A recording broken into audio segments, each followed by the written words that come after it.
डरावनी रातें YouTube channel पर आपका स्वागत है।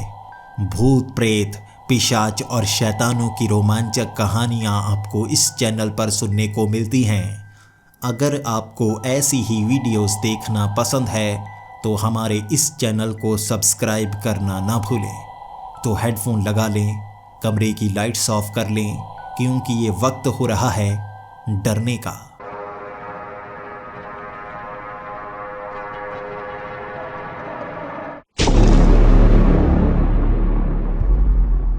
हेलो दोस्तों, मेरा नाम एलेक्स बैटन है और मैं यूनाइटेड स्टेट्स ऑफ अमेरिका का रहने वाला हूँ। इस समय तो मुझे सिर्फ अपना नाम ही याद है और मेरी कहानी की शुरुआत मेरी ज़िंदगी से नहीं होगी, बल्कि मेरी आँखों के खोलने से होगी। जब मैंने आँखें खोली, मैं सोच रहा था मैं अपने घर के बेड पर हूँ, लेकिन नहीं, मैं एक अस्पताल में था और थोड़ी थोड़ी आँखें मेरी खुल रही थी, बहुत ज़्यादा दर्द कर रही थी। जब मैंने आंखें खोली, वहाँ भीड़ लगी हुई थी मुझे देखने वालों की। मैं महसूस कर पा रहा था मेरे शरीर में दर्द है, आंखें भी खुल नहीं पा रही थी और इतने लोगों में कुछ को मैं पहचान पा रहा था, कुछ को बिल्कुल पहचान नहीं पा रहा था। मैंने उठने की कोशिश की थी लेकिन उठ नहीं पा रहा था, पीठ मेरी अकड़ी पड़ी थी। मैंने कोशिश की उठकर जानूं आखिर भीड़ क्यों लगी पड़ी है, क्या हुआ है यहाँ, लेकिन हर कोई बहुत ज़्यादा चिंतित लग रहा था। भागता हुआ डॉक्टर मुझे नज़र आया, जो भागकर मेरे करीब आया, मेरी आंखों को खींचकर खोलने लगा, टॉर्च मारने लगा और कह रहा था, बिल्कुल सही, बिल्कुल सही, ये होश में आ चुके हैं। और मैं उनसे पूछना चाहता था आखिर हुआ क्या है, लेकिन मेरे होंठ चिपके हुए थे, मेरे होंठ खुल नहीं पा रहे थे, जैसे शरीर में बिल्कुल भी जान ना हो। इससे पहले कि मैं किसी से सवाल करता, वहां खड़ा एक बूढ़ा आदमी मेरी तरफ देखकर कहने लगा था, तुम होश में आ ही गए, तुम होश में आ ही गए, अब तुम ही हमारी आखिरी उम्मीद हो। मैं उससे कुछ पूछ पाता, उसके लिए मुझे मुंह खोलना पड़ता और मैं जान लगाए जा रहा था, मुंह नहीं खुल पा रहा था, बस मेरी आंखें हिल पा रही थी और आंखें मैं बड़ी तेजी से हिलाने लगा। मैं उनसे जानना चाहता था मुझे क्या हुआ है, और उनमें से एक आदमी जो पहचाना सा लग रहा था, ऐसा लग रहा था वो मेरे बहुत ही करीबी हो, लेकिन फिर भी दिमाग पर मैं जोर डाले जा रहा था कि उसे पूरी तरह से याद कर पाऊं। कुछ याद नहीं आ रहा था मुझे। जोर लगा पाया था मैं और मेरे होंठ थोड़े थोड़े खुले, मेरी जीभ भी थोड़ी थोड़ी हिल पा रही थी और हल्के हल्के शब्दों में मैंने कहा, मैं यहाँ पर कैसे? और सामने डॉक्टर ने जवाब दिया, तुम 1 साल से कोमा में थे, अब तुम्हें होश आया है, सिर्फ तुम ही बच पाए हो। मैं अपनी आंखों को हिलाकर याद करने की कोशिश कर रहा था, मेरे साथ क्या हुआ, मेरी जिंदगी कैसी थी। दिमाग में धीरे धीरे ख्याल घूमने शुरू हो गए थे, तेजी से मुझे सब कुछ याद आना शुरू हो गया था। मैं आर्मी में हूँ, मैं तो यूनाइटेड स्टेट्स की आर्मी में हूँ ना। मेरी शादी हो गई थी, हाँ मेरी शादी हुई थी, अभी तो मेरी शादी हुई थी। मुझे हनीमून के लिए जाना था, मैंने बुकिंग करवाई थी। उसके बाद कुछ याद क्यों नहीं आ रहा मुझे। तब उस डॉक्टर ने कहा था, बहुत अच्छे, अब अभी तुम्हें ज़्यादा याद करने की ज़रूरत नहीं है, तुम यहीं पर लेटो, आराम करो। मैं अब लेट गया, लेकिन मन में सवाल तो बहुत थे ना, उनसे जवाब चाहिए था। मैं कोमा में कैसे गया और किस चीज़ के बारे में वो कह रहे हैं कि मुझे इतना याद है, बहुत है। मैं किसी से सवाल करता उससे पहले वो सारी की सारी भीड़ को उस डॉक्टर ने बाहर भेज दिया और मुझे आराम करने के लिए कह दिया। मेरी एक बाजू पर उसने इंजेक्शन लगाया था, मैं सर तक हिला नहीं पा रहा था। देखूं तो सही कितनी पाइप्स लगी हैं मेरी बाजुओं पर, मैं हिल नहीं पा रहा था। उसके बाद मेरी आंखों के सामने अंधेरा सा छाना शुरू हो गया, लेकिन उस डॉक्टर की आवाज़ आ गई थी, देखो हम तुम्हें बेहोशी का इंजेक्शन दे रहे हैं ताकि तुम आराम कर पाओ, दिमाग पर ज़्यादा जोर मत डालना, अब तुम ठीक हो रहे हो, तुम्हारा शरीर पूरी तरह से रिकवर कर गया है, अब तुम्हें होश भी आना शुरू हो गया है, बहुत सही है। और इतनी बात सुन पाया था मैं, आंखों के सामने अंधेरा सा छा गया और मैं बेहोश। मुझे फिर से होश आया था और मेरा ध्यान पड़ा, एक लड़की मेरे पास बैठी थी, ये शायद नर्स थी। अब मैं अपने होंठ हिला पा रहा था, आंखों में भी ज़्यादा दर्द नहीं हो पा रहा था, मैं उससे बात कर पा रहा था। और मैंने उससे सबसे पहले यही सवाल किया, हल्की सी आवाज़ में। मुझे पूरा सच बताओ, मैं जानना चाहता हूँ मैं यहाँ पर कैसे आ गया। मैं तो हनीमून पर जाने वाला था अपनी बीवी के साथ। तभी वो नर्स इधर उधर देखकर ये पता कर रही थी कि कोई आसपास है या नहीं। उसके बाद उसने वो मास्क हटाया और मेरे करीब आकर कहने लगी, तुम्हें दिमाग पर ज़्यादा जोर नहीं डालना चाहिए। तुम अभी अभी कोमा से बाहर आए हो, धीरे धीरे सब कुछ याद आना शुरू हो जाएगा। तुम्हारे साथ एक छोटी सी दुर्घटना हो गई थी जिस कारण तुम्हारे शरीर पर थोड़ी चोट लगी है। मैं उससे जानना चाहता था कितनी चोट लगी है और वो मुझे बता नहीं रही थी। इसके बाद मैंने उठने की कोशिश की। मेरी एक बाजू तो चल रही थी, दूसरी बाजू उठ नहीं रही थी और मैं उधर देख भी नहीं पा रहा था। अचानक मैंने गर्दन पर जोर लगाया और मैं दूसरी तरफ देखना चाहता था। एक बाजू से मैंने जोर लगाकर अपनी गर्दन को दूसरी तरफ घुमा दिया। मेरी एक बाजू नहीं थी, वहाँ पर पट्टियाँ की गई थी। एक बाजू किसी दुर्घटना में कट गई। मैं जानता हूँ आर्मी में हमारे साथ दुर्घटनाएं होती हैं। कहीं कोई जंग में तो नहीं था मैं, या कोई एक्सीडेंट तो नहीं हो गया जिसमें मेरे शरीर पर इतनी ज़्यादा चोट लग गई। उस नर्स से सवाल किया था लेकिन उसने नज़रें झुका ली थी। फिर से मैंने अपने सर को ऊपर की तरफ उठाया। मेरे दोनों टांगें नहीं थी। उसे देखकर और भी ज़्यादा घबरा सा गया। मुझे लगा जैसे मेरा शरीर बचा ही नहीं है, बस धड़ और एक बाजू बची है। मेरा शरीर कट कैसे गया? क्या हुआ था मेरे साथ? क्या हुआ था मेरे साथ? वो नर्स बता नहीं रही थी, लेकिन मेरे दिल की धड़कन तेज होने लगी। वो मशीन बार बार बीप कर रही थी। डॉक्टर भागता हुआ आया, उसने मुझे इंजेक्शन दिया। मेरे लफ्ज़ अभी निकल रहे थे, बताओ मुझे बताओ क्या हुआ था। लेकिन बेहोशी सी छा गई और मैं फिर से बेहोश। दोबारा जब मेरी ये नींद खुली थी, मैंने 3 डॉक्टर देखे थे जो मेरे बिल्कुल सामने थे। उसी के साथ एक और आदमी खड़ा था। ये थे कैप्टन जोन्स, हमारी बटालियन के लीडर थे। ये हमारी बटालियन में हमें सिखाया करते थे। मैं उन्हें सैल्यूट करना चाहता था लेकिन मेरी एक बाजू नहीं थी। मैंने एक बाजू से ही थोड़ा सा ऊपर होकर सैल्यूट किया और उन्होंने अपनी आंखों पर हाथ रखकर कहा, नहीं ज़रूरत नहीं है, तुम लेट जाओ। वो अपने आंसू रोक नहीं पा रहे थे। मेरा जज्बा देखकर उनकी आंखों से आंसू निकले और वो बड़ी तेज़ी से बाहर की तरफ भागे। वो अपने जज्बातों को संभाल नहीं पा रहे थे, लेकिन वो डॉक्टर आज वहाँ पर रुके हुए थे मुझे सब कुछ बताने के लिए। और एक एक करके उन्होंने जो बताना शुरू कर दिया। मैं सुनने को तैयार नहीं था। अभी मैं तैयार नहीं था। मुझे बताया गया ब्राज़ील में मैं अपने हनीमून के लिए गया हुआ था। मैंने आर्मी से छुट्टियां ली थी और मैं अपनी बीवी के साथ ब्राज़ील में रियो डे जनेरियो शहर में छुट्टियां मना रहा था। और वहाँ एक ख़ास जगह जब जमावड़ा लगा हुआ था, एक क्लब के बाहर बड़ी सी स्क्रीन लगाई गई थी। वहाँ कुल 450 लोग थे और वहाँ एक बम धमाका हुआ था। उस बम धमाके में सभी लोग मारे गए थे और मुझे भी मरा हुआ समझा गया था, लेकिन सिर्फ मैं हूँ जो बच पाया था। 1 साल मैं कोमा में रहा और उसके बाद मैं बच गया था। मैंने हल्की सी आवाज़ में सवाल पूछा था।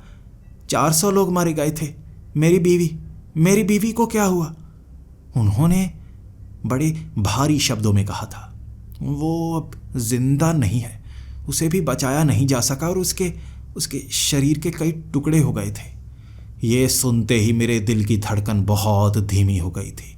वो डॉक्टर भी मेरी तरफ देखकर कह रहे थे, घबराने की ज़रूरत नहीं है, वो सब कुछ बीत चुका है, 1 साल हो चुका है, वो घटना बीत चुकी है। और मैंने उनसे कहा, मेरे लिए 1 साल नहीं हुआ है, मेरे लिए जैसे कल की बात हो और मुझे वो चीज़ें याद क्यों नहीं आ रही। वहाँ क्या हुआ मुझे याद क्यों नहीं आ रहा, ये दुर्घटना मुझे याद क्यों नहीं है। तब डॉक्टर ने कहा था, ऐसा ही होता है, जब कोई बड़ी दुर्घटना हो तो हमारा दिमाग उस घटना की जानकारी को दबा देता है ताकि हमें एक शौक ना लगे। अब तुम भी उन घटनाओं के बारे में याद नहीं कर पाओगे, लेकिन तुमसे याद करवाने के बारे में सभी सोच रहे हैं। वहाँ क्या हुआ था कोई गवाह नहीं बचा है। अगर तुम गवाही दो, क्या क्या बता सकते हो वहाँ क्या क्या हुआ, तो बहुत अच्छा रहेगा। कोई भी ढूंढ नहीं पाया कि वो धमाका किसने किया था। अगर तुम बता पाए तो अच्छा रहेगा। मैं इतना निराश था, मैंने मना कर दिया। मैं सोचना नहीं चाहता। लेकिन इसके बाद कैप्टन जोन्स वहाँ पर आए। तुम्हें सोचना होगा, याद है तुम्हें? तुमने वादा किया था देश की सुरक्षा के लिए हर चीज़ कर सकते हो। हमें इंटेलिजेंस से खबर मिली है यूनाइटेड स्टेट्स ऑफ अमेरिका में बहुत बड़ा धमाका होने वाला है, और ये वही इंसान करने वाला है जिसने रियो डी जेनेरियो में धमाका किया था। और हमारी किस्मत देखो, वहाँ से एक इंसान बचा, वो तुम हो, और तुम्हारी गवाही से हम जान पाएंगे आखिर वहाँ पर क्या हुआ। वहाँ पर कोई सिक्योरिटी नहीं थी और ऐसी भीड़ में धमाका होना कोई सोच तक नहीं रहा था। ये कौन सा आतंकी संगठन था, किसने ये किया, कोई समझ नहीं पाया। अगर तुम बता पाए तो हम बड़े धमाके को रोक सकते हैं। मैं उन्हें क्या बताता, मुझे कुछ याद नहीं था। और बीवी का गम, मेरी आंखों से आंसू रुक नहीं रहे थे। मेरी बीवी, मैं उससे बहुत प्यार करता था। 3 साल हम रिलेशन में रहे थे, उसके बाद हमने शादी की थी और मैंने अपने बच्चों के नाम तक सोच रखे थे, अपनी आगे आने वाली ज़िंदगी के बारे में सोच रखा था। और ये घटना ने मुझे बर्बाद कर दिया। एक बाजू और ये खराब पड़ा धड़, क्या करूँगा मैं इससे, कैसे बिता पाऊँगा मैं ज़िंदगी। वहाँ 1 हफ्ता मैं उस बेड पर लेटा रहा था। बस ना मैं हिल पाता, ना मैं जुल पाता, ना मैं हिल पाता, ना मैं कुछ कर पाता। एक बाजू से घिसट कर मैं थोड़ा आगे बढ़ सकता था और डॉक्टर ने कहा था पूरी ज़िंदगी तुम्हें ऐसे ही जीना होगा। व्हील चेयर तुम्हारे लिए बनाई जा रही है जिसमें एक तरफ बटन बने होंगे। एक बाजू से तुम सारे बटन दबा पाओगे, लेकिन बाकी काम करने के लिए तुम्हें किसी की सहायता लेनी होगी। तुम्हारे लिए कोई ना कोई नर्स का इंतज़ाम हो जाएगा। 10वें दिन मुझे वो व्हील चेयर दी गई थी जो कि लगभग 80 किलोमीटर दूर तक जा सकती थी। बड़ी बैटरी उसमें रखवाई गई थी और मैं उस व्हील चेयर को लेकर एक नर्स के साथ अपने घर पहुंचा था। और अपनी बीवी की तस्वीरों को देख वो यादें मेरी आंखों के सामने घूमती रही और मैं पागलों की तरह रोता रहा। मैं रोता ही रहा था। उसके बाद मुझे समझ में नहीं आ रहा था कि मैं क्या करूं। मुझे खुदकुशी करने का मन कर रहा था और मैं सोच भी रहा था कि मर ही जाता हूं, अब इस ज़िंदगी में मेरे लिए कुछ नहीं बचा। मुझे मेरे इस टूटे हुए शरीर की चिंता नहीं थी। अपनी बीवी का गम सहा नहीं जा रहा था। बहुत प्यार करता था मैं उससे, मुझे बस उसके पास जाना था। इसीलिए मैं मरने के बारे में सोच रहा था और घर की उस खिड़की से बाहर कूदना चाहता था मैं। मेरी एक बाजू में जितना जोर था उससे मैंने खिड़की पकड़ी और बाहर लटकने की कोशिश की, लेकिन वो कमबख्त नर्स जिसने मुझे रोक लिया और खींचकर दोबारा उस कुर्सी पर बिठा दिया। मैं उसे गालियां दे रहा था उस समय, मुझे जाने दो, मुझे जिंदा नहीं रहना, मुझे जाने दो। वो मुझे रोके जा रही थी। आपको मरना नहीं चाहिए। ज़िंदगी में बहुत सारे काम ऐसे होते हैं जो आप कर सकते हैं। मौत कभी भी किसी चीज़ का निष्कर्ष नहीं हो सकता। आपको कुछ और करना होगा। वो मुझे उस घर से ले आई थी दोबारा अस्पताल, और कैप्टन जोन्स वहाँ मेरा इंतज़ार कर रहे थे। जब उस नर्स ने सबको बता दिया कैसे मैंने मरने की कोशिश की, तो कैप्टन जोन्स मेरे करीब आए और कहने लगे, सोल्जर, मरना क्यों चाहते हो? तुम्हें पता है, एक सोल्जर चाहे मौत के जितना भी करीब हो, वो लड़ना जानता है। लड़े बिना वो मर नहीं सकता। और तुम भी खुदकुशी कैसे करने की सोच रहे हो? याद है तुम्हारे सीने पर लगे वो मेडल्स? तुम्हारी बहादुरी की गाथाएं सुनाई जाती हैं हमारी आर्मी में, और तुम खुद मरने की बात कर रहे हो। तुम्हारे जैसा इंटेलिजेंट, स्मार्ट, तेज दिमाग और शक्तिशाली योद्धा हमें पहले नहीं मिला। हमारी बटालियन के सबसे एक्सपर्ट थे तुम, और खुद मरने की बात कर रहे हो। अगर बाकियों को ये पता चला तो वो खुद मायूस हो जाएंगे। सोल्जर, तुम्हारे लिए आखिरी मिशन है, करना चाहोगे? जिंदगी से भी ज़्यादा मुश्किल है। मैं कैप्टन की नज़रों में देख रहा था। मैं कैप्टन की आंखों की तरफ देख रहा था। मैंने उनसे कहा, मैं अब काबिल नहीं हूँ कोई मिशन करने के। मेरा शरीर अब काबिल नहीं रहा। मैं कोई मिशन को नहीं कर सकता। मेरा शरीर अब बस टूट गया है। मैं बस मौत के धीरे धीरे करीब जाऊँगा, कुछ और कर नहीं पाऊँगा। लेकिन उनकी भारी आवाज़ थी जो कह रही थी, तुम्हें आखिरी मिशन करना होगा, और इस मिशन के लिए तुम्हारे शरीर की ज़रूरत नहीं पड़ेगी, तुम्हारे दिमाग की ज़रूरत पड़ेगी। क्या तुम ये मिशन करना चाहोगे? जब मुझे तुम पर यकीन है और मैं तुम्हें ऑर्डर देता हूँ। मैं उनकी बातों से इस तरह उत्साहित हो गया था, मैंने भी जवाब दिया था, अफर्मेटिव। उस रात मुझे शहर की एक बड़ी लेबॉर्ट्री में ले जाया गया। वहाँ पर मैं कई मशीनों को पहचान पा रहा था। यहाँ पर मैं पहले भी आता जाता रहता था। 1 साल में क्या क्या बदल गया है मैं जान नहीं पाया था। यहाँ पर इन नई मशीनों को लाया गया था और मैं कैप्टन से सवाल किए जा रहा था, ये मशीनें किसके लिए हैं? और उन्होंने भी मुझे छोटे मोटे जवाब दिए जितना वो जानते थे। इन मशीनों से सुना है कि दिमाग के अंदर जाया जा सकता है। इंसानी दिमाग एक मेमोरी की तरह भी होता है, एक ऑपरेटर की तरह भी होता है। हमारे दिमाग में बहुत सारी घटनाएं हैं जिसे बाहर निकाला जा सकता है, लेकिन इसके लिए हमें दिमाग की परमिशन लेनी पड़ती है। और तुम्हारे दिमाग के साथ भी कुछ ऐसा ही किया जाना है। मैं उनसे जवाब चाहता था, आखिर मेरे दिमाग से क्या निकाला जाएगा? उन्होंने कहा, उस समय वहाँ तुम मौजूद थे, तुम्हें याद नहीं है कि वहाँ क्या क्या हुआ, लेकिन तुम्हारे दिमाग में वो घटनाएं हैं। हमें बस उन घटनाओं को बाहर निकालना है। तब मुझे उस बड़ी लेबॉर्ट्री के उस कमरे में ले जाया गया। वहाँ पर बहुत सारी मशीनें पड़ी थी, बहुत सारी स्क्रीन्स लगी हुई थी। कई डॉक्टर वहाँ पर तैयार बैठे थे और उन्होंने मुझे बताया, तुम्हारे दिमाग के अंदर जाने का समय है और आज रात 2 बजे का समय नियमित किया गया है। और आज रात के 2 बजे का समय नियमित किया गया है। तुम्हें बताया नहीं गया, जो आतंकी हमला होने वाला है वो बहुत नज़दीक है। हमारे पास समय नहीं है। हम जानकारी को जितनी जल्दी निकाल पाए उतनी जल्दी हम विश्लेषण कर पाएंगे और जान पाएंगे रियो डी जनेरियो में वो बम धमाका कैसे हुआ था। मैं भी तैयार था। ठीक है, भले ही मेरा शरीर नहीं चल रहा, लेकिन मैं एक सोल्जर हूँ। मरते मरते भी देश की सेवा करके ही जाऊँगा। इसीलिए मैं उस कुर्सी पर बैठ गया था। पहली बार ज़िंदगी में मेरे शरीर पर इतनी ज़्यादा तारें लगाई गई थी। मुझे एक हेलमेट पहनाया गया था जिसके अंदर से 10,000 छोटी छोटी तारें निकल रही थी। मेरे सर में भी छोटी छोटी सुइयां घुसेड़ी गई थी, जिससे कुछ दर्द तो हुआ था और ऐसा लगा था जैसे मेरे दिमाग के अंदर घुसा जा रहा है। मेरे माथे पर एक ऐसी रेडिएशन वाली मशीन लगाई गई थी जिससे मेरे दिमाग के अंदर घुसा जा सकता था।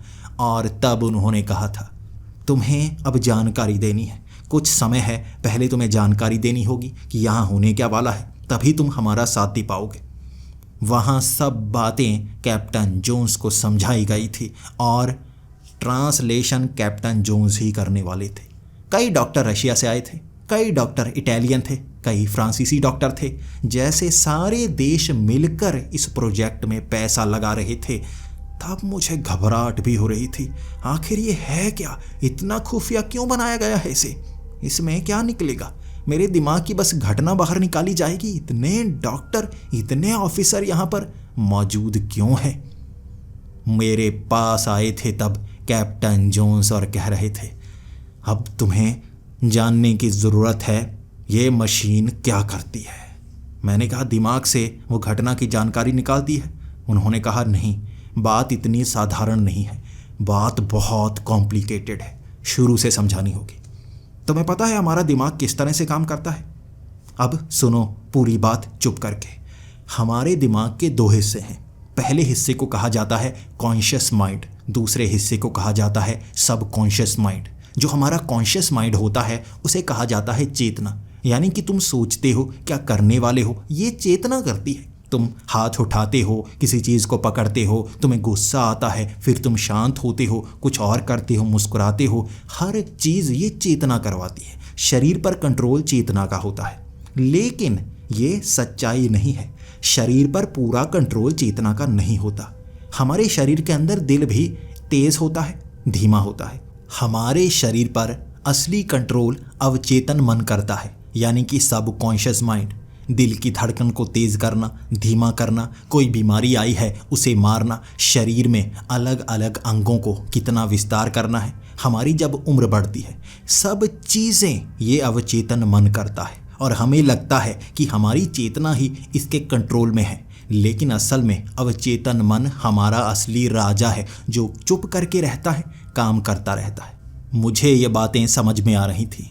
मुझे भी लग रहा था, हाँ ये तो मुझे पता है, लेकिन आज हम करने क्या वाले हैं? उन्होंने कहा, तुम्हें अब तुम्हारे ही दिमाग के अंदर भेजा जाएगा।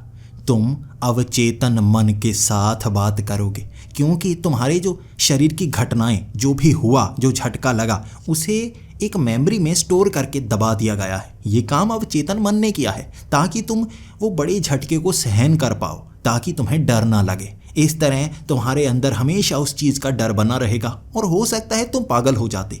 तो इस चीज़ को रोकने के लिए जो अवचेतन मन है, जो तुमसे भी ज़्यादा स्मार्ट है, उसने इस मेमोरी को छिपा दिया। तुम्हें अपने दिमाग के अंदर जाना होगा, मेमोरी को निकालना होगा और तुम्हें ऐसा महसूस होगा तुम उस घटना को दोबारा जी रहे हो।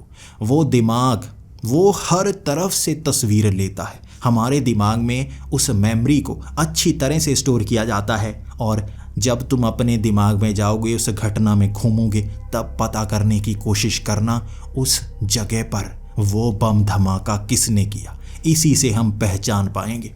मैं उनकी तरफ देख रहा था।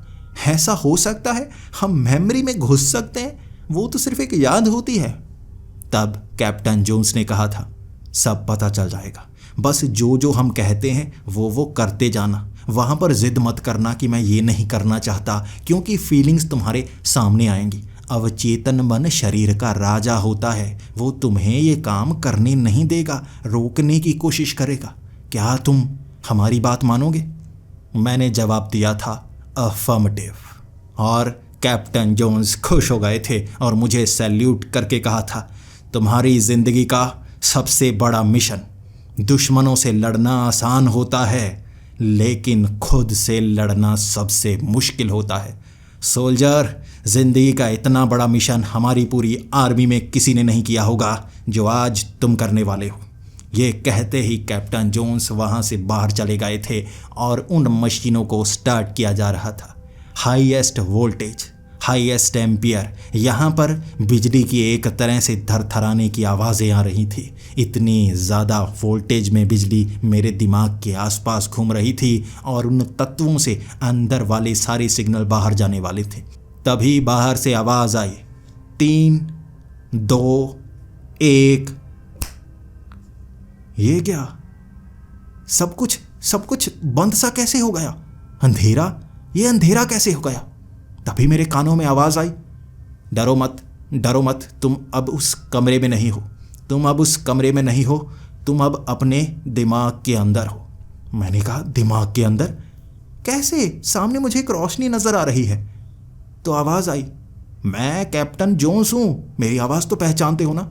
मैंने कहा, हाँ, मैं आपकी आवाज़ पहचानता हूँ, लेकिन क्या सच में मैं दिमाग के अंदर हूँ? उन्होंने कहा, हाँ, मेरे ऑर्डर्स फॉलो करते जाओ, जो मैं कहता हूँ तुम्हें मानना होगा। तुम अब दिमाग के अंदर हो, उस कमरे में नहीं। अब डरना मत, जो मैं तुम्हें बताने वाला हूँ। अपनी टांगों की तरफ देखो, अपनी बाजू की तरफ देखो जो कटी थी। मैंने ध्यान दिया, मेरी बाजू ये तो ठीक हो गई, मेरी टांगें, मैं खड़ा हो सकता हूँ, मैं चल सकता हूँ, ये कैसे हो गया? कैप्टन जोन्स ने कहा, तुम अपने दिमाग में हो और तुम्हारे दिमाग में तुम्हारे लिए सब कुछ पहले से तैयार है। उठो। रोशनी किस तरफ है?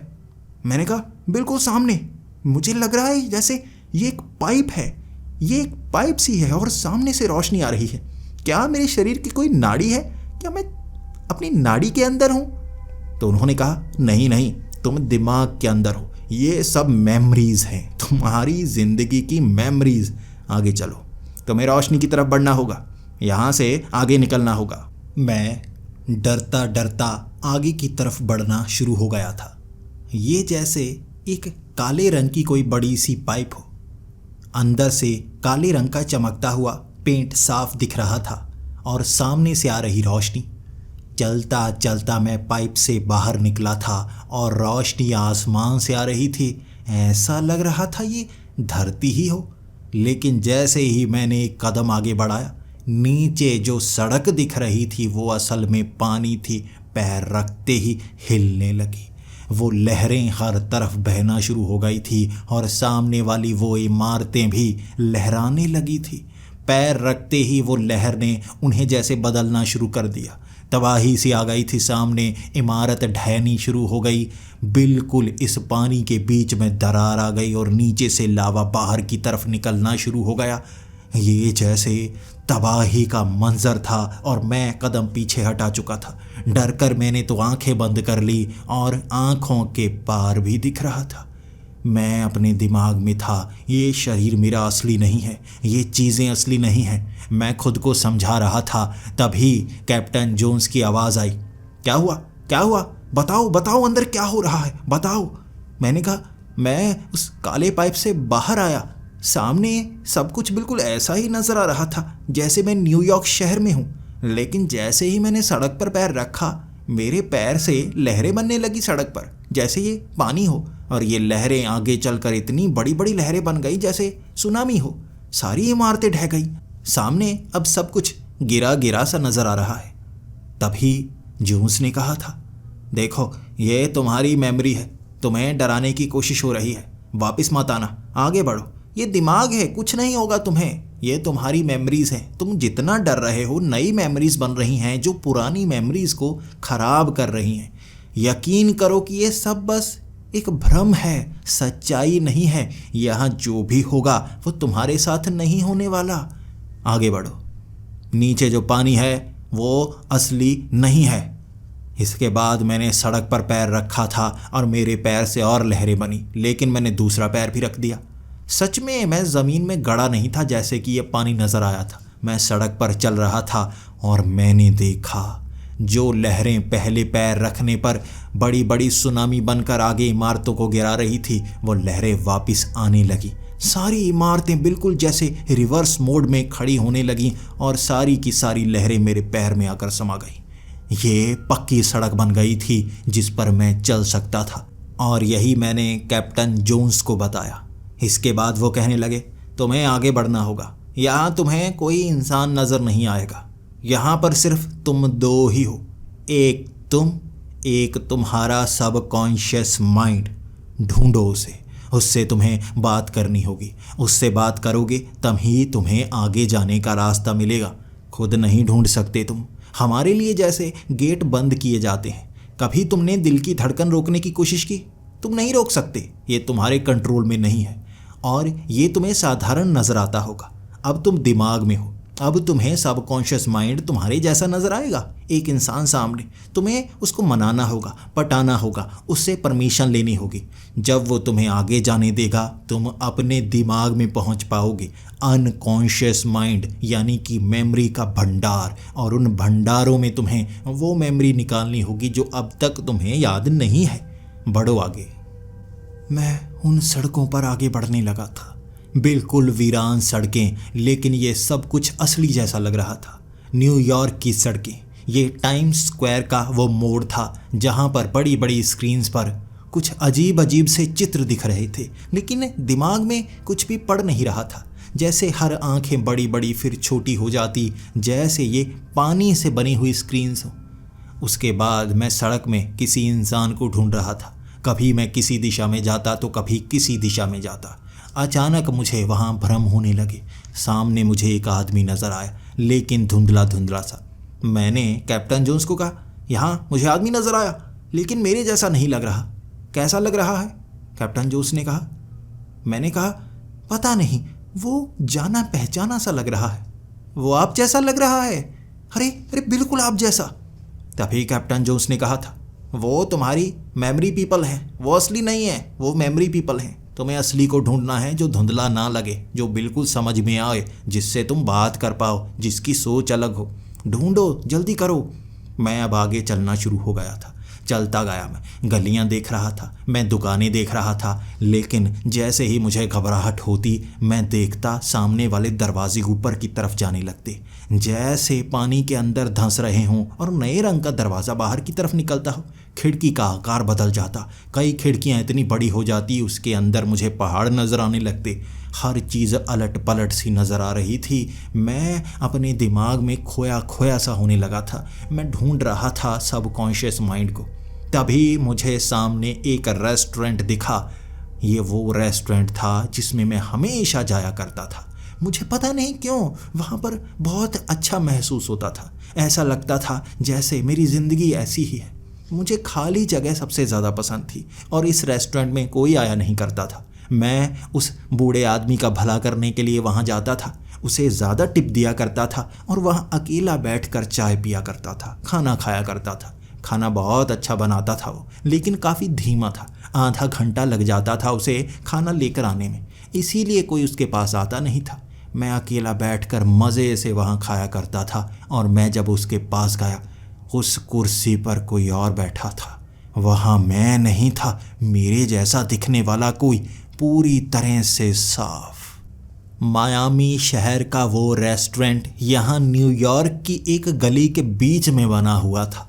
यहाँ सब कुछ उल्टी पुल्टी जगह पर था। पीछे मुझे आईफल टावर भी नजर आ रही थी और एक तरफ ताजमहल की एक मीनार, न्यूयॉर्क के अंदर ही। यहाँ पर सारी जो यादें थी इकट्ठी हो रही थी एक साथ सामने आने के लिए। लेकिन उस आदमी को देखकर मुझे लगा ये झूठा ना हो। मैंने तब कैप्टन जोन्स से कहा था, मुझे कोई नजर आ रहा है, दिखने में मेरे जैसा है, साफ दिख रहा है, बात करूं? कैप्टन जोन्स ने कहा, करो। उसे मनाने की कोशिश करना और याद रखना, हमसे तुम बात नहीं कर पाओगे। जब तुम सब कॉन्शियस माइंड के करीब जाओगे हमसे बात नहीं कर पाओगे, तुम्हें अकेले को संभालना होगा। मैं चलता चलता पास वाली कुर्सी पर बैठ गया और मुझे देखते ही वो मेरे जैसा दिखने वाला मुस्कुरा कर कहने लगा, तुम यहाँ आ गए, बड़ा अच्छा लगा तुम्हें देखकर। यहाँ इंसानों ने काफ़ी ज़्यादा तरक्की कर ली है, सबकॉन्शियस माइंड तक पहुँचने का पूरा रास्ता बना लिया। वाह, लेकिन इससे ज़्यादा आगे नहीं बढ़ पाओगे। कुदरत ने पूरी सृष्टि को बनाया हुआ है और किसी एक के कंट्रोल में पूरी सृष्टि नहीं आ सकती। जैसे अगर इंसानों के कंट्रोल में उनका पूरा शरीर आ जाए वो तो कभी मरेंगे नहीं। इसीलिए मौत, जीवन, बीमारी, हर चीज़ शरीर में है, जिसके आगे निकला नहीं जा सकता। उसे रोकने के लिए मैं हूँ, जिसका तुम्हारे शरीर पर कंट्रोल है। क्या कहते हो तुम मुझे? Subconscious mind. हाँ, सबकॉन्शियस माइंड। बताओ अब क्या करने आए हो मेरे पास? मैंने हल्की सी आवाज़ में उससे कहा, देखो मैं अपनी मेमोरी एक्सेस करना चाहता हूँ। तो उसने जवाब दिया, देखो तुम अपनी मर्ज़ी से सब कुछ नहीं कर सकते, वो तुम्हारे लिए अच्छा नहीं है, मैं तुम्हें बता रहा हूँ, इसीलिए वहाँ तुम्हें जाने की इजाज़त नहीं दे सकता। देखो मुझे माफ़ कर दो, शरीर को चलाना मुझे पता है कैसे चलाना है, मैं हर चीज़ तुम्हारे हाथ में नहीं दे सकता। हर इंसान के शरीर में मैं होता हूँ, मुझे सबकॉन्शियस माइंड कहा जाता है और मैं हर इंसान में हूँ और जुड़ा हुआ हूँ। इसीलिए कोई भी एक सिग्नल हर इंसान के शरीर में जाता है। जब इंसान ज़्यादा ही आगे बढ़ने लगते हैं हम एक साथ तुम्हें रोक लेते हैं। मैं एक हूँ या अनेक हूँ तुम कभी समझ नहीं पाओगे। तभी मैंने उससे कहा, मैं समझना भी नहीं चाहता, मुझे पता है हमारे शरीर में विकार क्यों आते हैं, बीमारियां क्यों आती हैं, ताकि हम हमेशा के लिए अमर ना बन जाएं। मरना हमारी नियति है ताकि हम दोबारा बन सकें। तुम दोबारा बनाते हो ना? मुस्कुराकर वो कहने लगा, हाँ, मैं तुम्हारे दिमाग का आधा हिस्सा, लेकिन कंट्रोल तुम्हें देता हूँ काम करने के लिए, बाकी सारा कंट्रोल मेरे पास। अब 100% कंट्रोल तुम्हें दिया नहीं जा सकता। तुम ये बताओ तुम यहाँ करने क्या आए हो? पता तो मुझे है, लेकिन मैं तुमसे जानना चाहता हूँ। मैंने कहा, जब वो घटना घटी थी जिसमें मेरी बीवी मारी गई थी, मैं उस पूरी घटना को दोबारा जीना चाहता हूँ, कुछ निकालना चाहता हूँ उस मेमोरी से, आखिर किसने किया वो। तभी वो कहने लगा, हाँ मुझे भी दुख हुआ था, मेरे भी जीवन का हिस्सा बन गई थी वो। तुम्हारा जीवन मेरा भी तो जीवन है, मैं भी उसके साथ काफ़ी अच्छा महसूस करता था, लेकिन वो घटना बहुत भयानक सी थी, मैं वो दोबारा जागृत नहीं कर सकता, तुम सह नहीं पाओगे। मैंने कहा, मैं सह लूँगा, मुझे बस उस घटना तक जाना है। वो मना करता रहा और मैं उससे बात करता रहा। इसके बाद मैं उससे ज़िद करने लगा था, तुम्हें ये करना ही होगा, मेरी ज़िंदगी का एक ही मकसद बचा है, तुम्हें पता है मैं मरने ही वाला था, तुम भी मेरे साथ ही ख़त्म होते। तो वो मुस्कुराकर कहने लगा, मैं ख़त्म नहीं होता, ये तुम हो जाते।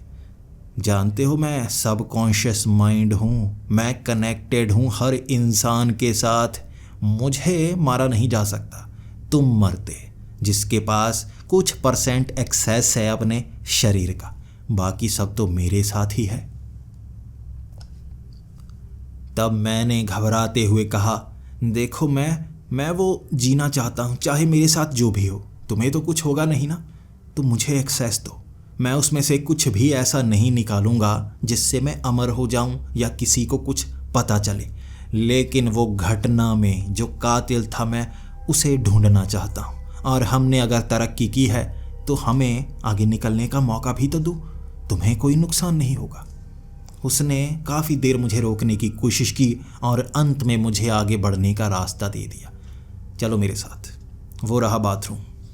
मेरे साथ वो बाथरूम की तरफ गया। जैसे ही उसने बाथरूम का दरवाज़ा खोला, उस बूढ़े आदमी के रेस्टोरेंट का बाथरूम ऐसा नहीं था। यहाँ पीछे किताबों की बड़ी सी लाइब्रेरी थी। तब वो मेरे साथ चलता गया और कहने लगा, इस लाइब्रेरी के सबसे अंत में अब बन रही सारी मेमोरीज़ वहाँ पर है, और उससे कुछ पीछे तुम खुद ही पहचान जाओगे वो मेमोरी कौन सी है। वो घटना की मेमोरी जिसके बाद का खाली स्पेस दिखेगा तुम्हें क्योंकि तुम कोमा में रहे। उस किताब को खोलना, सब कुछ सामने आना शुरू हो जाएगा। अब मुझे अपना काम करने दो, मैं भी काफ़ी खुश हूँ। तुम आराम कर रहे हो, मुझे भी अब आराम करना है।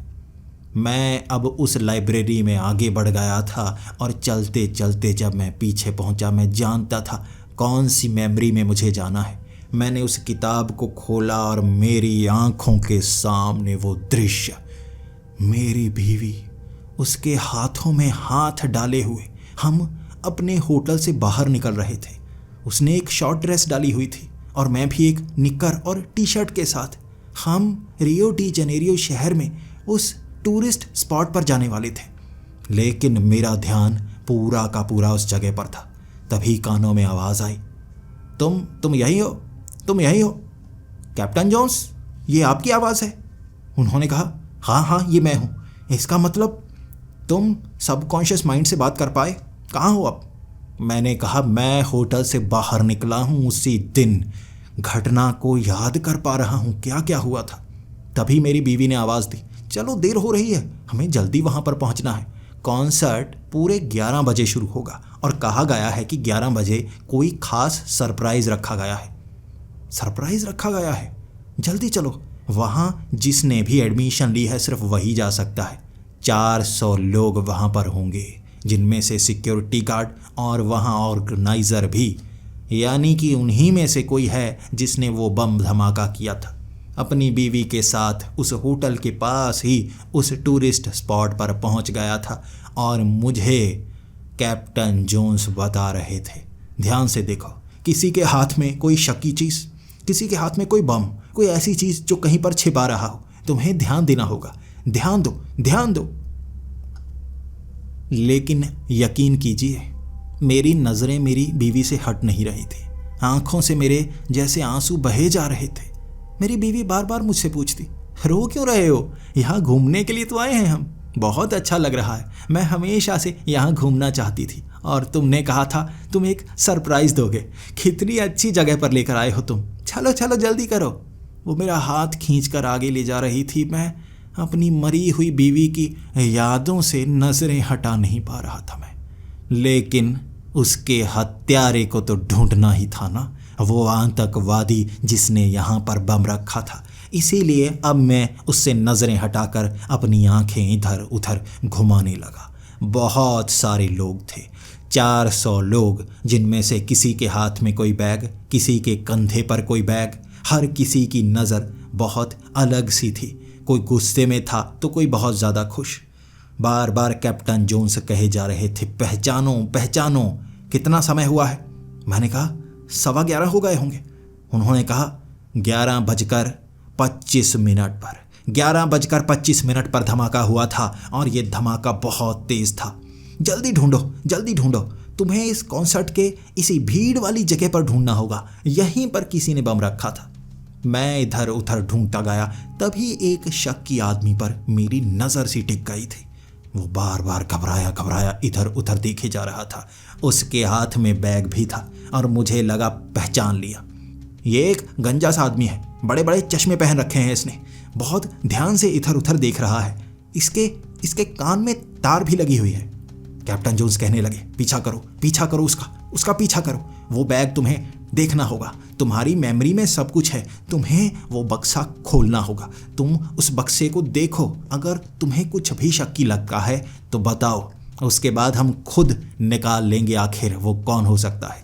तभी वो कह रहे थे कि फाइल को चेक किया जा रहा है। गंजा आदमी जिसने कान में हेडफोन लगाए हुए थे, कैसा है चेहरा? मैंने बताया, उसने इस रंग के कपड़े पहने हुए हैं, वो कुछ ऐसा दिखता है। और मुझसे जानकारी लेकर वो ढूंढते जा रहे थे। ये तो मार्टिन है। मार्टिन एक बड़ा बिजनेसमैन। क्या उसके पास बम है? लेकिन वो भी उस धमाके में मारा गया था। समय बीतता जा रहा था और मैं उसका पीछा करने लगा। जैसे ही वो आगे भागना शुरू हो गया, मैं उसके पीछे भागना शुरू हो गया। यही है मार्टिन वो भाग रहा है, उसके हाथ में बैग है। वो बड़ी तेज़ी से उस भीड़ के बीच से निकला जा रहा था और मेरी बीवी पीछे से आवाज़ें लगाती हुई, क्या हुआ, तुम भाग क्यों रहे हो? लेकिन मैंने हाथ छुड़ाया और मैं मार्टिन के पीछे। वो गंजा आदमी सीधा एक छोटी सी पहाड़ी की तरफ भागना शुरू हो गया था जो उस कॉन्सर्ट के पास में बनी हुई थी। पीछे से मैं उसे पकड़ना चाहता था, लेकिन वो एक पेड़ के पास, जैसे ही मैंने उसे झपट्टा मारा, वो नीचे गिर गया। वो लोग भी हमारी तरफ देख रहे थे। हम ज़्यादा दूर निकल नहीं पाए थे भीड़ के। तभी मैंने उस बक्से को खोला। उस बक्से में ड्रग्स थे। वो नशे की तस्करी कर रहा था और तभी मेरा ध्यान पड़ा घड़ी पर। जैसे ही मैंने घड़ी की तरफ देखा, वो आग चारों तरफ फैल गई और वो बड़ा सा धमाका जिसमें मेरी आंखें चुंधिया गई और मैं उस लाइब्रेरी में खड़ा था। लाइब्रेरी, मैं लाइब्रेरी में आ गया। तभी कैप्टन जोन्स की आवाज़, क्या हुआ? वो वही था ना? वही था, देख पाए तुम? मैंने कहा नहीं। वो मार्टिन, उसके बैग में ड्रग्स थे। वो नशे की तस्करी कर रहा था, इसीलिए घबराया हुआ था। तभी कैप्टन जोन्स कहने लगे, अरे नहीं, हाँ उसका हाथ एक बार ऐसे नशे तस्करी में आया था। ये नहीं हो सकता, तुम्हें दोबारा कोशिश करनी होगी, उस मेमोरी में दोबारा घुसो। सच में वो दर्द महसूस हुआ था, मुझे मरने का एहसास हुआ था वहाँ पर। धमाका इतना ज़बरदस्त था। और उसके बाद फिर से मैंने किताब में हाथ रखा और मैं फिर से होटल में था और मेरी बीवी सामने से, चलो चलो जल्दी करो, कॉन्सर्ट होने ही वाला है, हमें 11 बजे वहाँ पर पहुँचना होगा, जल्दी करो। हर बात पहले की तरह हो रही थी। उसके साथ मैं कॉन्सर्ट में पहुँचा और सामने मार्टिन जो घबराया हुआ था। मुझे यहाँ मार्टिन नज़र आ रहा है, इसका मतलब ये तो वो नहीं था। मुझे किसी और को देखना होगा। 400 लोगों की भीड़ है। तभी कैप्टन जोन्स ने कहा, शक्की पर ध्यान लगाओ। शक्की कौन हो सकता है जो शक्की है?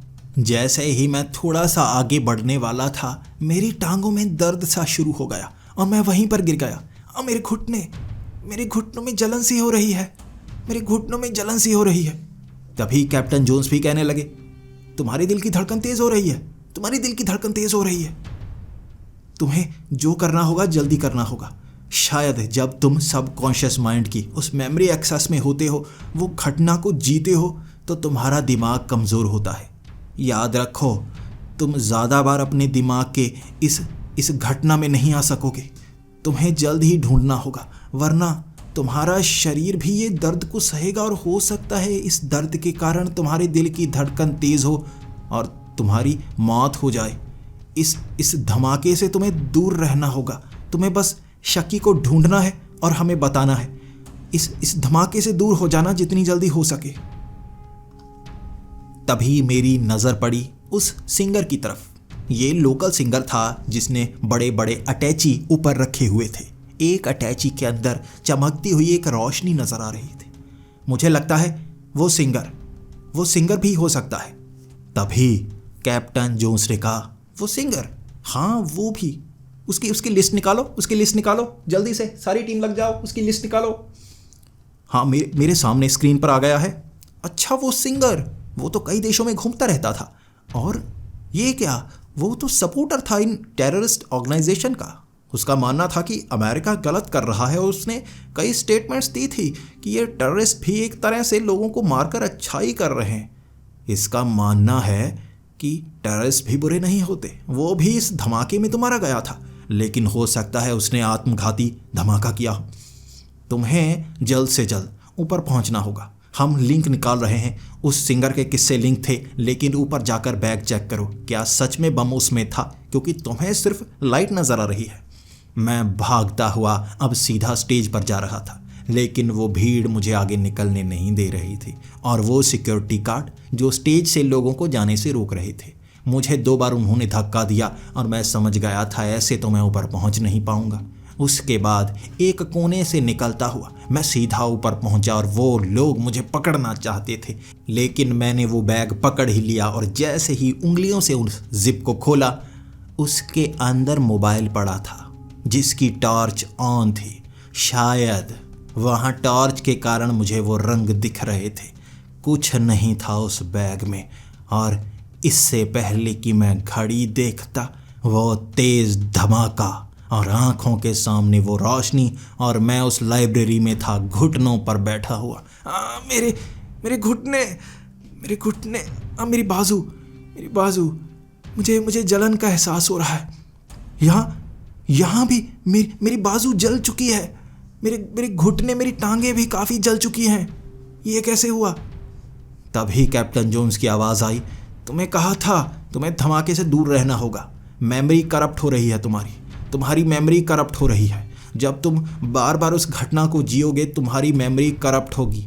जिस तरह से हम किसी दीवार पर आवाज़ लगाते हैं तो वो आवाज़ हमारे कानों में वापस भी आती है और हमें लगता है कोई और बोल रहा है।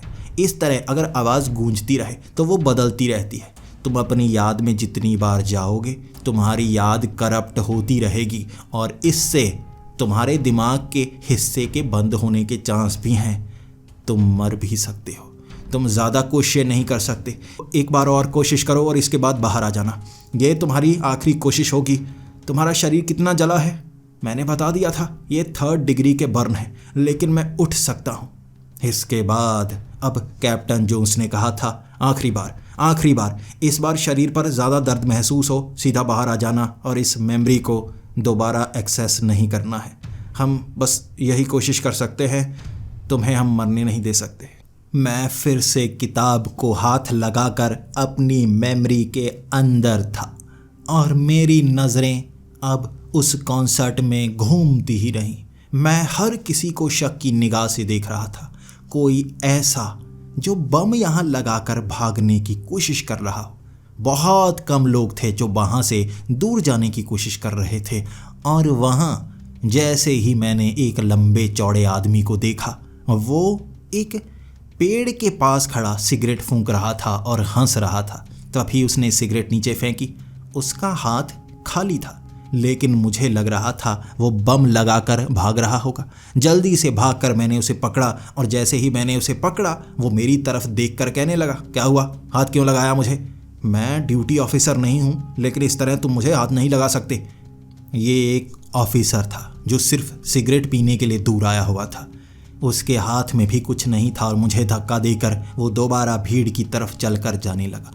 तभी मेरी नज़र उस भीड़ से दूर तेजी से चलकर जाती एक बूढ़ी औरत की तरफ पड़ी। एक बूढ़ी औरत जिसकी पीठ पर कुबड़ निकला हुआ था, लेकिन उसकी चाल इतनी तेज कैसे हो सकती है? बड़ी तेजी से चलती चलती वो उस भीड़ से दूर निकल रही थी, और मैं भी सीधा उसकी तरफ जाना शुरू हो गया। वो पीछे मुड़कर देखी और बिल्कुल सीधी खड़ी हो गई। कुबड़ उसका गायब हो चुका था।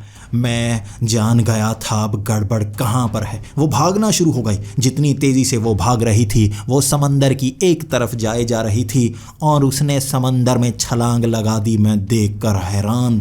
तभी पीछे से वो धमाका जिसने मेरे कान के पर्दे फाड़ दिए, और अचानक आंखों के सामने वो अंधेरा, और मैं उस लाइब्रेरी में था और ज़मीन पर लेटा हुआ। मेरे शरीर में जान नहीं है। मैं उठ नहीं सकता। Captain Jones. तभी उनकी आवाज़ आई, तुम ऐसा करो, किसी तरह से चलकर बाहर आ सकते हो तो बाहर आओ। उस दरवाजे से बाहर आओ, और अपने सबकॉन्शियस माइंड से मदद मांग सकते हो तो मदद मांगो। तुम्हें उसी पाइप के करीब आना होगा, वहीं से तुम बाहर निकल सकते हो। क्या तुम थोड़ा घिसट कर आगे बढ़ सकते हो? मेरा शरीर बहुत जला था, दर्द बहुत हो रहा था, लेकिन कोशिश के बाद मैं उठकर खड़ा हो सकता था, और मैंने कहा, मैं खड़ा हो सकता हूँ, मैं खुद आ सकता हूँ। लेकिन मुझे शक है क्या उसने ही बम रखा था। वो बूढ़ी औरत वहाँ से बच निकली थी। तभी कैप्टन जोन्स ने कहा, हम खुद ढूंढ लेंगे, तुम्हें यहाँ से बाहर आना होगा। अगर तुम अपनी मेमोरी में गए तो तुम मर भी सकते हो। देखो, इससे ज़्यादा बार तुम अपनी मेमोरी को एक्सेस नहीं कर सकते, ये जानलेवा हो सकता है। लेकिन मुझे अब भी शक था। नहीं, हो सकता है कोई गड़बड़ हो, मुझे उस पर तो शक है, लेकिन मैं एक बार और कोशिश कर सकता हूँ, एक बार। और वैसे भी सोल्जर की किस्मत होती है मरना, और मैं अगर वहीं पर मरा मुझे खुशी होगी। आप जान तो पाए कि धमाका किसने किया था। कैप्टन जोन्स की आवाज़ कान में पड़ रही थी। नहीं नहीं, हाथ मत लगाना, वहाँ वापस मत जाना। कैप्टन जोन्स ने यह कहा था और मैं अपनी मेमोरी के अंदर था। ये टूटा हुआ शरीर बड़ी मुश्किल से चल पा रहा था, लेकिन याद में मेरा शरीर फिर भी उन जले हुए दागों में नहीं था। बड़ी मुश्किल से अपनी बीवी का हाथ पकड़कर मैं चल पा रहा था और वो पूछ रही थी, क्या हुआ, तुम थके हुए लग रहे हो, जल्दी चलो, हम इस कॉन्सर्ट का कब से इंतज़ार कर रहे थे, बहुत मज़ा आएगा, तुमने मुझे मेरी ज़िंदगी का सबसे अच्छा गिफ्ट दिया है। मैं जब तक उस कॉन्सर्ट में पहुंचा नहीं था, मेरी नज़रें मेरी बीवी से हटी नहीं थी। आखिरी बार मैं अपनी बीवी को देखना चाहता था। मैं आंखें बंद करके महसूस करना चाहता था। ये वो समय है जब मैं उससे मिल पाया। हर एक किसी की किस्मत में ये नहीं होता कि वो मरने के बाद भी आखिरी बार उससे बात कर पाए। मैं खुशकिस्मत था, ये कर पा रहा था। जैसे ही हम कॉन्सर्ट में पहुंचे, मेरी आंखों के आंसू सूख गए और मैंने अपनी बीवी का हाथ छोड़ा और कहा, अलविदा, तुम्हारे जाने का समय है। और वो गुस्से में थी, मेरा हाथ क्यों छोड़ दिया, चलो जल्दी से, हमें इकट्ठे घूमना है। लेकिन उसे अलविदा कहकर अब मुझे अपनी ज़िंदगी का आखिरी मिशन करना था। मैं भागा उस तरफ जिस तरफ वो बूढ़ी औरत थी। काफ़ी समय बचा था, लेकिन उस भीड़ में वो बूढ़ी औरत नज़र नहीं आ रही। मैं उसके बाद देखने लगा आखिर कैसे मैं उसे ढूंढ सकता हूँ। वो बूढ़ी औरत नज़र ही नहीं आ रही और अचानक वो मुझे दिखी, उस भीड़ को चीर कर बाहर की तरफ आती, उस डंडे को घुमाती हुई। और जैसे ही उसे देखा, करीब से मैं पहचान लेता हूँ किसने मास्क पहना है और किसने नहीं। उस बूढ़ी औरत का बैग, जो पीछे एक आदमी कह रहा था, यहाँ रह गया आपका बैग। और वो बूढ़ी औरत ने पीछे मुड़कर देखा, मेरी आंखों के सामने पूरा का पूरा दृश्य घूम गया। मेरा पहला घूंसा उस बूढ़ी औरत को था और उसके शरीर में वो एक आदमी था, कमज़ोर सा आदमी जो बूढ़ी औरत बनकर वहाँ आया था। बड़ा सा बक्सा रख कर गया था और इसी में तो बम होगा। मैंने उसे बेहोश कर दिया था और उसके बाद मुझे लगा मुझे एक कोशिश तो करनी चाहिए ना। जल्दी से मैं भागता हुआ उस बैग को पकड़ चुका था। उस बैग को लेकर मैं बस आखिरी बार बचाना चाहता था। काश कि उस दिन भी मैं कुछ ऐसा कर लेता। मैं उस बैग को अपने कंधे पर टांग भागता जा रहा था और कुछ लोग मुझे गालियां दे रहे। बूढ़े पर हाथ उठाया। जैसे ही लोगों ने मास्क उतारा, वो तो एक आदमी था, बड़ी सी दाढ़ी उसकी, लेकिन वो बड़ा सा बक्सा लिए मैं पास के समंदर की तरफ भाग रहा। 9:20 का समय था, वो 9:20 का। 5 मिनट बाकी थे धमाके को। घड़ी देखी मैंने और मैं समंदर के पास, इस बक्से को समंदर में फेंक देता हूँ, धमाका होगा तो पानी निकलेगा ना। लेकिन अगर धमाका बड़ा हो गया तो क्या करूँ। पास में बोट पड़ी थी। मैंने वो बक्सा बोट पर रख दिया और उसी समय उस बोट को ऑन कर दिया और उसके थ्रॉटल को एक बड़ी सी पाइप से लपेटकर फंसा दिया। जैसे ही पीछे से मैंने बोट को ऑन किया, वो दौड़ पड़ी पानी के अंदर और 2 लोगों ने मुझे कॉलर से पकड़ लिया था। वहीं पर पकड़कर पहले तो उन्होंने मेरे मुंह पर 2 घूंसे मारे और कहा, अबे पागल है, बोट को कहाँ छोड़ दिया, वो भी तारे फंसा कर, यार पागल है, कितना नुकसान कर दिया हमारा। और वो बोट उस समंदर के बीच में जाती हुई नजर आ रही थी। वो मुझ पर गुस्सा थे, लेकिन मैं आकाश की तरफ देखकर आखिरी बार मैं जीना चाहता हूँ। और मैंने आवाज़ लगाई थी कैप्टन जोन्स को, जोन्स, वो बूढ़ी औरत थी जो समंदर में कूदी थी, और यहाँ मैं जान गया हूँ बम उसी के पास था। वो बक्सा भी मैंने समंदर में फेंक दिया है। और कैप्टन जोन्स की आवाज़, बहुत अच्छे सोल्जर, मैं सच में बहुत भावुक हूँ। मुझे नहीं लगता अब तुम बच पाओगे। तुम्हारे दिल की धड़कन बहुत तेज़ हो चुकी है। एक आखिरी बार अलविदा मेरे दोस्त। तुमने अपनी ज़िंदगी का आखिरी मिशन बहुत अच्छे से पूरा किया। उनकी वो थरथराती हुई आवाज़ मेरे भी आंखों में आंसू ला गई थी, और वो धमाका जिसे सुनकर हर किसी के रोंगटे खड़े हो गए थे, वो धमाका उस बोट पर हुआ था समंदर के बीच। और उसके बाद उस आदमी का घूंसा जो मेरे चेहरे पर पड़ा था। अचानक मेरी आंख खुली थी। मैं अस्पताल में था। छत को देखकर अचानक मैं मुस्कुरा रहा था। सोल्जर, मिशन पूरा करके बच गया कैप्टन। मैं बच गया। आसपास कोई नहीं था। मैं कभी इधर देखता, कभी उधर देखता। कहाँ चले गए सब? मुझे अस्पताल में तो पहुंचा दिया कमीनों, कहाँ चले गए? मैं जिंदा हूँ, मुझे मरा हुआ समझ लिया। वहाँ कोई भी नहीं, लेकिन वो मशीन बार बार बीप किए जा रही। वहाँ कमरे का दरवाज़ा खुला था और मेरी आंखें फटी की फटी रह गई थी। मेरी बीवी दरवाज़ा खोलकर मेरे सामने आकर खड़ी हो गई थी। क्या हुआ? ठीक तो हो ना तुम होश में आ गए? मैं उसे देखे जा रहा था। ये कौन सी मेमोरी है? मुझे याद क्यों नहीं आ रहा? कभी मैं इस तरह अस्पताल में हूँ और मेरी बीवी मुझे देखने के लिए आई हो? मुझे ये याद क्यों नहीं है? तभी मेरी बीवी ने मुझे गले से लगा लिया और कहा, तुम सच में चैंपियन हो। हम छुट्टियों पर थे और तुमने सबको बचा लिया। वहाँ मैं चल सकता था, मेरी टांगें मौजूद थी, मेरे दोनों बाजू मौजूद थे, बस नाक पर दर्द हो रहा था। नाक टूट चुकी थी क्योंकि उन दो आदमियों ने मुझे 3 घूंसे मारे थे। उठकर मैं बाहर निकला था और वहाँ बहुत सारे फूलों के बुके पड़े थे। मुझे लोगों ने बधाई दी थी कि मैंने 400 लोगों को बचा लिया था, और वहाँ मुझसे हाथ मिलाने वालों की संख्या बहुत ज़्यादा। और मैं ये हैरान था, ये कौन सी मेमोरी है? ये हुआ क्या है? क्या मैं सच देख रहा हूँ या ये बस एक भ्रम है? मेरी बीवी उन लोगों से बात कर रही थी और मैं अस्पताल के बेड पर बैठकर अपने सर को पकड़ चुका था। झूठ है या सच है? तभी मेरे कान में एक आवाज़ गूंजी थी, तुम्हें सच्चाई पता ही नहीं है। मैं तुम्हारा सबकॉन्शियस माइंड। तुम्हें पता नहीं है इंसान की काबिलियत कितनी है। मैं तुम्हारे लिए कुछ छूट देता हूँ, समय बदलाव की छूट। तुमने समय को बदल दिया तो मैंने तुम्हारे जीवन को ही बदल दिया।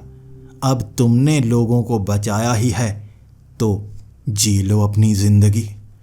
बस ये शब्द थे जो मेरे कानों में गूंजे थे। मेरा सबकॉन्शियस माइंड मुझसे बात कर रहा था।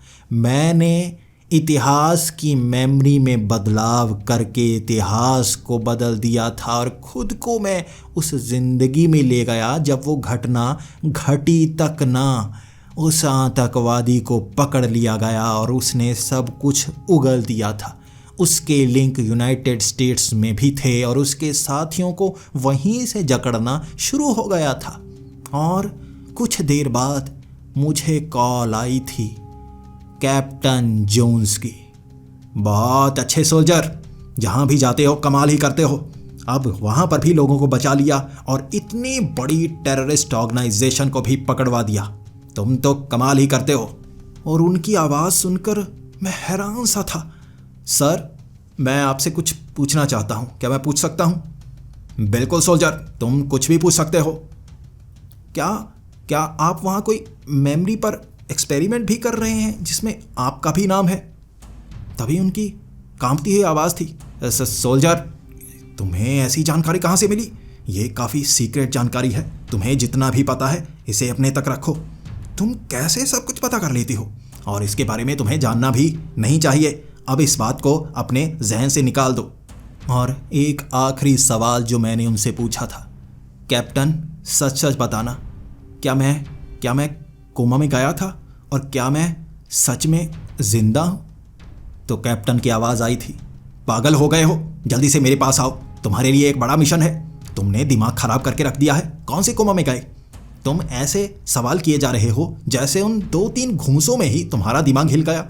सोल्जर बहुत कमज़ोर हो गए हो, जल्दी से यहाँ पर आओ, तुम्हारे लिए नए मिशन तैयार हैं। ये कहकर उन्होंने फ़ोन काट दिया था और मैं बहुत ज़्यादा खुश उस बेड पर लेटकर मैं इतना ज़्यादा रोया था कि समझ नहीं पा रहा था ये खुशी के आंसू हैं या गम के।